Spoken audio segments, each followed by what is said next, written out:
Myself, Dr. Gaurav Kumar Rathore. I am a MD physician working as a junior resident doctor in Delhi. Today we will talk about the home isolation for the COVID patients. As we know, in now circumstances, that 90% of cases of the COVID coming nowadays are home isolated. Only 10% require treatment and hospital admission.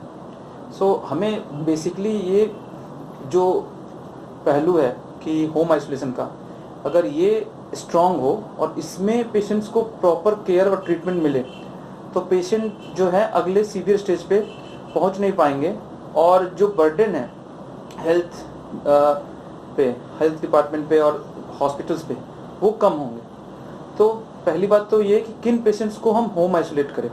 तो जो latest guideline आया है 28 अप्रैल 2021 को ministry of health and family welfare से कि asymptomatic और mild cases को basically हमें होम आइसोलेट करना है। तो ये एसिम्प्टोमेटिक पेशेंट वो होते हैं जो बेसिकली जो है ये लैब डायग्नोसिस पेशेंट्स होते हैं। इनका डायग्नोसिस लैब से होता है, तब हम जान पाते हैं कि ये एसिम्प्टोमेटिक है और विथ पॉजिटिव। माइल्ड केसेस हैं जो कि खांसी, जुकाम, बुखार, गले में दर्द, गले में सूखा होना, पेट खराब होना, फीवर हो भी सकता है, नहीं भी हो सकता है, बट इनका जो SpO2 सेचुरेशन लेवल होता है ये 94% से ऊपर होता है। तो ये दोनों जो कैटेगरी होते हैं ये होम आइसोलेशन के लिए एलिजिबल होते हैं। जो एसिम्प्टोमेटिक होते हैं उनका भी सेचुरेशन SpO2 जो लेवल होता है वो 94 से ऊपर ही होता है, बाकी उन्हें और भी कोई तरह की किसी तरह के सिम्टम्स नहीं होते।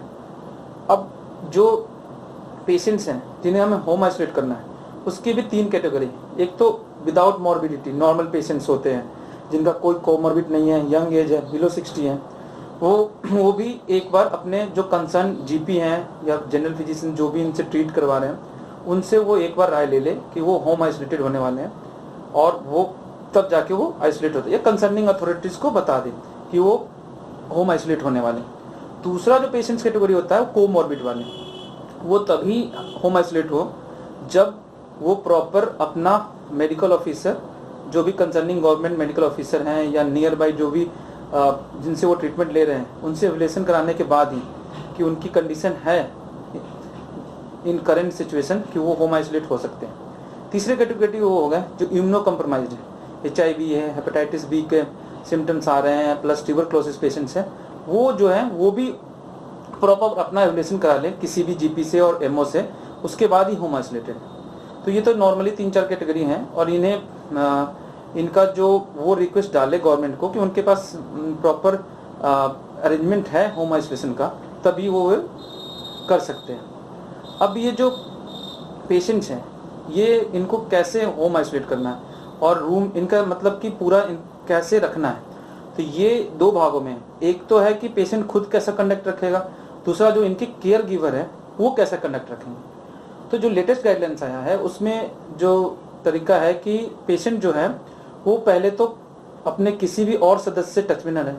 अगर पेशेंट के घर में मोर देन 1 पेशेंट है तब तो वो एक रूम में रह सकते हैं कि मोर देन 1 और 2 पेशेंट जो है पॉजिटिव आ गए हैं तो वो तो एक साथ रह सकते हैं। बट ऐसे पेशेंट जिनके घर में अभी सस्पेक्ट हैं या नॉर्मली वो लोग कन्फर्म नहीं हुए हैं RT-PCR या एंटीजन से, तो ऐसे पेशेंट जो हैं अपने अलग से रह सकते हैं। दूसरे जो इनको जो केयर गिवर देंगे होंगे वो यंग होने चाहिए, उनको कोई भी ऐसी इम्यूनो कम्प्रोमाइज या कोमॉर्बिडिटी होनी नहीं चाहिए जो इन पेशेंटों का ध्यान रखें। इन जो होम आइसोलेटेड पेशेंट्स होंगे इनका रूम एयरेटेड होना चाहिए, क्रॉस वेंटिलेशन होना चाहिए, बाथरूम टॉयलेट जो हो नियर बाई हो ताकि ये लोग मिनिमम टच में आए दूसरे पेशेंट से, और प्रॉपर सैनिटाइजेशन हो सोडियम हिपोक्लोराइड से पर डे मॉर्निंग इवनिंग हो। तो ये जो पेशेंट हो हमेशा ट्रिपल लेयर मास्क लगा के रखे, नहीं तो एटलीस्ट डबल सर्जिकल मास्क तो लगाए ही लगाए, ठीक है। जब भी कोई उनके रूम में आ रहा है केयर गिवर या जो अटेंडेंट इनको हेल्प करने के लिए, तब भी ये अपना मास्क लगाए रखें, ठीक है।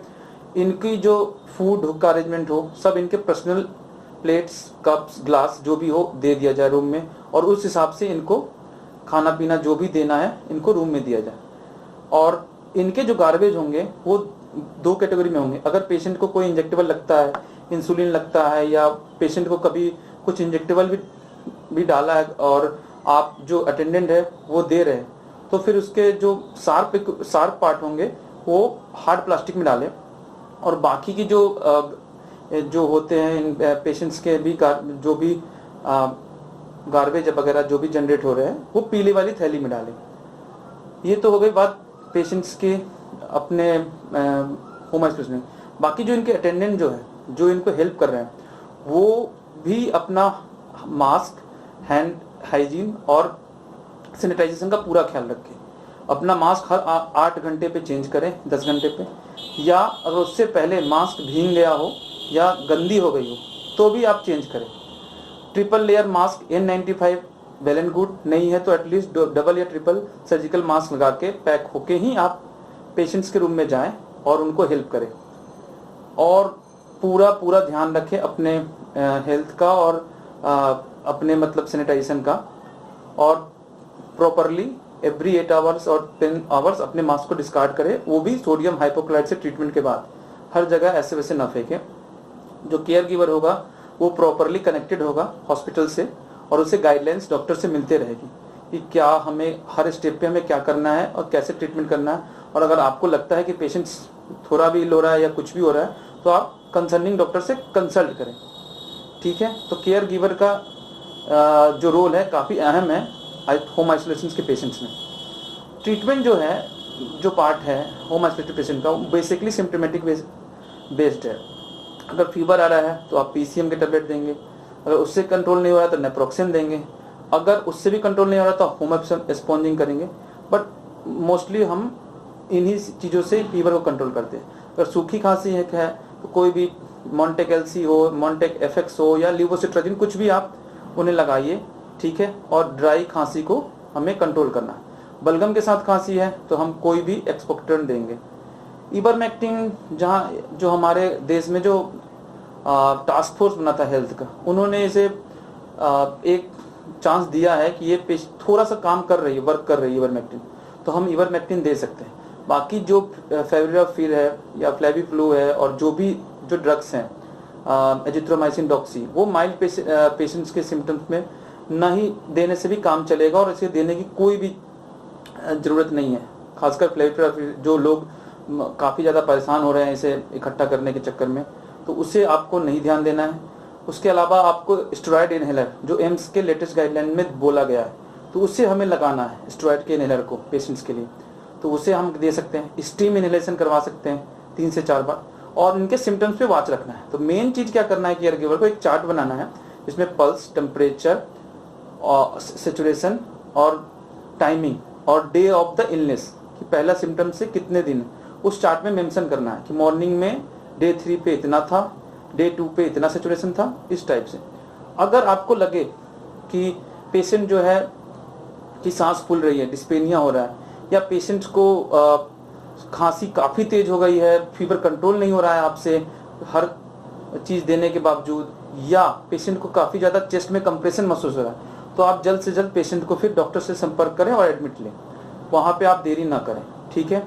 उसके अलावा पेशेंट्स का जो खाना पीना है वो high protein diet plus semi solid diet, और आप जितना ज़्यादा उन्हें फ्लूइड दें ताकि पेशेंट डिहाइड्रेट ना हो, और पेशेंट को पॉजिटिव एनर्जी दें जो भी घर के सदस्य हैं, और काफ़ी ज़्यादा उनको सपोर्ट करें। मेंटली भी काफ़ी सपोर्ट देने की ज़रूरत होती है, क्योंकि साइकोलॉजिकली काफ़ी ज़्यादा इल हो जाते हैं पेशेंट कोविड के, जब उन्हें पता चलता है कि वो पॉजिटिव है, और उन्हें योगा करने के लिए या मतलब मेडिटेशन करने के लिए सलाह दें और उनको दूसरे बातों में लगाएं, ताकि वो अपना जो भी ये साइकोलॉजिकल फियर है उससे वो निकल पाएंगे, उबर पाएंगे। और जो भी पेशेंट्स के सस्पेक्ट्स हैं वो आइसोलेटेड हैं, वो मतलब जितने भी फैमिली मेम्बर्स हैं वो भी क्वारंटीन होकर रहें और अपना टेस्ट करवाएं रैपिड एंटीजन जल्द से जल्द, ताकि अगर कोई भी उनमें, बट सारे फैमिली मेम्बर उस पेशेंट्स के साथ वाले वो भी क्वारंटीन होकर रहें और वो भी बाहर ना निकले जब तक पेशेंट्स का जो है 14 डे का ओवर नहीं हो जाता। और आइसोलेशन ब्रेक करने का गाइडलाइंस के अकॉर्डिंग ये है कि जो एसिम्प्टोमेटिक पेशेंट है लैब कन्फर्म से 10वें दिन तक रह सकता है अंदर, बाकी वो उसके बाद वो आइसोलेशन से निकल सकता है। जो दूसरे माइल्ड कैटेगरी के पेशेंट्स हैं ये अपने या तो 10 दिन या तो 10 दिन के बाद अगर 3 दिन इन्हें सिम्टम नहीं आया हो तो वो भी निकल सकते हैं आइसोलेशन से। और माइल्ड पेशेंट एसिम्टोमेटिक पेशेंट को HRCT कराने की बिल्कुल जरूरी नहीं है। जैसा कि आप जानते होंगे इसकी गाइडलाइंस में कि HRCT हमें कोई माइल्ड पेशेंट को कराने की कोई भी जरूरत नहीं। अगर आपको लगता है तो आप एक्सरे कराएं, वो भी नीडेड नहीं है। दूसरी बात यह है कि ब्लड टेस्ट या लैब टेस्ट भी कराने की कोई ज़रूरत नहीं है माइल्ड सिम्टोमेटिक पेशेंट्स को, ठीक है। तो हमें ये ध्यान देखना है कि अगर हमने पेशेंट्स का ट्रीटमेंट होम आइसोलेशन में अच्छे से किया और उनका रख रखाव अच्छे से किया तो ये पेशेंट जो है ना ज़्यादा सीवियर नहीं होंगे, और जिससे हमारे जो हेल्थ सिस्टम है, हॉस्पिटल्स हैं, उस पर लोड नहीं बढ़ेगा। तो हमें अपना होम आइसोलेशन की जो ट्रीटमेंट है उससे स्ट्रॉन्ग करना है। पेशेंट्स के जो अटेंडेंट है उसे मोर कनेक्ट करना है कंसर्निंग डॉक्टर से और नियर बाई से, ताकि उनका ट्रीटमेंट अच्छा हो और मॉनिटरिंग अच्छा हो। तो हमें 2 चीज़ करनी है, उनकी जो ट्रीटमेंट प्रोटोकॉल है उस पर ध्यान देना है और प्लस मॉनिटरिंग अच्छी करनी है ताकि पेशेंट जल्द से जल्द रिकवर करे, और पॉजिटिव थिंकिंग और पॉजिटिव एनर्जी पेशेंट को देते रहना है। Thank you so much. Meet our doctor or WhatsApp to Dr. J.S. Kalo for Best Government Medical University Abroad. Co-founder of MD Genius Multi-Speciality Hospital and MyoMD Education Group. MyoMD Education Group is the official and exclusively representative of Poltava State Medical University.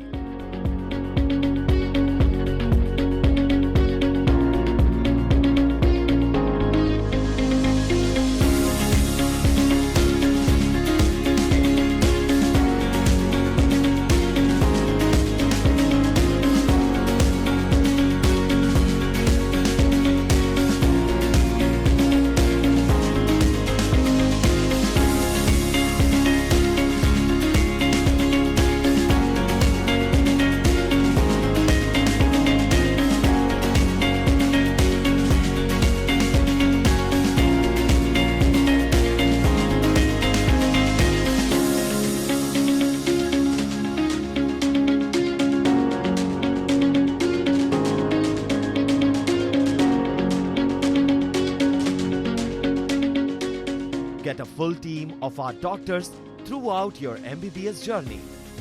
Guidance for MCI, NEXT, PG residency program in Germany during your MBBS. Get USMLE exam guidance only by qualified doctors team. Dear future doctors, get everything under one roof throughout your full MBBS and MD/MS journey. Thanks for watching. Don't forget to subscribe and press the bell icon.